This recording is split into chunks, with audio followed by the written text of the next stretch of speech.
EDH Rec is a site built entirely around the stats that make up our format, but sometimes those stats might not represent what cards work best in a deck. Welcome to Challenge the Stats, where I'm going to take a look at 2 cards that could be used for a popular commander, one that I think sees too much play and one that I think sees too little. Muldrotha the Gravetide is one of the most popular commanders of all time and is the most popular Sultai commander in our database. Muldrotha the Gravetide costs 6 mana, 3 and Sultai for a 6/6 elemental avatar and reads, during each of your turns, you may play a land card and cast a permanent spell of each permanent type from your graveyard. Basically, it lets you treat your graveyard as a second hand. Taking a look at the data we have so far in Muldrotha, we see that Acidic Slime is in almost 20% of Muldrotha lists. Acidic Slime is a 5 mana ooze, 2/2 with Death Touch. When it enters the battlefield, destroy target artifact, enchantment, or land. Now, Acidic Slime is a great card, but it's also a bit of a relic from a bygone era before cards like Canker Bloom or Haywire Might or even Caustic Caterpillar existed.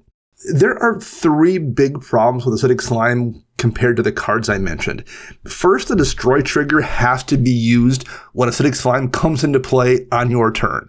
This means anything anyone does after you pass can't be removed with Enter the Battlefield ability on Acidic Slime until your next turn. You're basically stuck responding to threats you can currently see at the moment. Second, it costs 5 mana, and even in green, 5 mana is a lot of mana for a deck that wants to ideally cast 4 or 5 or even 6 different card types from the graveyard. Using 5 mana is not a small ask, even in green. Third, you need a way to sacrifice it to recur in the first place. Now, that's not necessarily a huge deal in Muldrotha, a deck that runs a lot of sack outlets, but it is a vulnerability. You need to have another card in play to put it in the graveyard to then reuse it the following turn so you can guarantee to get a destroy trigger every time around the table. The cards I mentioned all sacrifice themselves, meaning you can use their ability on demand even outside your own turn, and that also guarantees they will be put in the graveyard so you can recur them on the following turn. Every single time. They're not dependent on anything else to work. Now, Slime still does hit lands, which the cards I mentioned don't, and that's useful. It also has a 2/2 body that has Death Touch, which is also useful.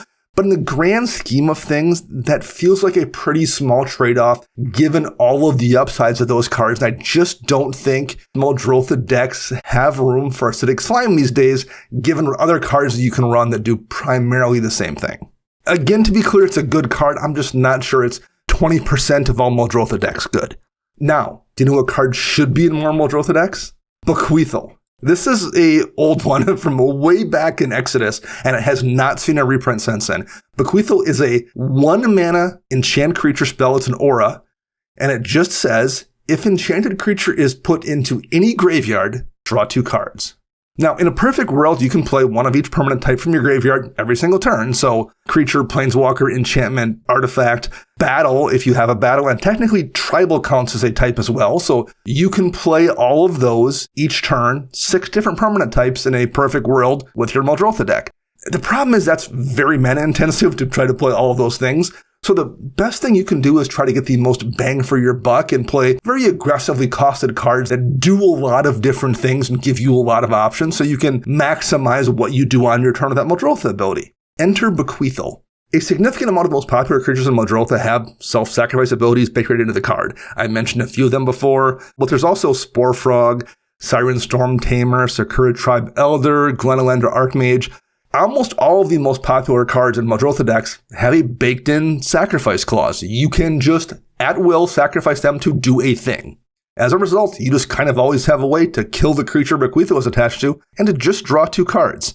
When you're bringing back a creature each turn, in my experience, that's the very first thing Muldrotha decks want to bring back. That basically means for 1 mana every turn, you can cast Bequeathal on the thing you're going to sacrifice it, and draw 2 cards every single time around the table. The best part is, though, you don't even necessarily need to recur it. I mean, yeah, that's great, 1 mana, draw 2 cards every turn, but even if you just do it 1 time and put it on 1 creature and sacrifice it to draw 2, that's tremendous value. If there's some other enchantment you want to reuse that you feel has more value to whatever you're doing, well, then go ahead and recur it. Just from 1 use, you've got more value than you invested in Bequeathal. And if you can reuse it every turn, that's ridiculous. Right now, Bequeathal is only in 27 of 11,600 Muldrotha decks. And it should be in a lot more for a card that costs less than a pack of gum and it draws you 2 cards for 1 mana. So, Acidic Slime may be a little bit too heavily played in Muldrotha, and Bequeathal definitely heavily underplayed in Muldrotha. Thank you for joining me today, and remember, EDH wreck your deck before you wreck your deck.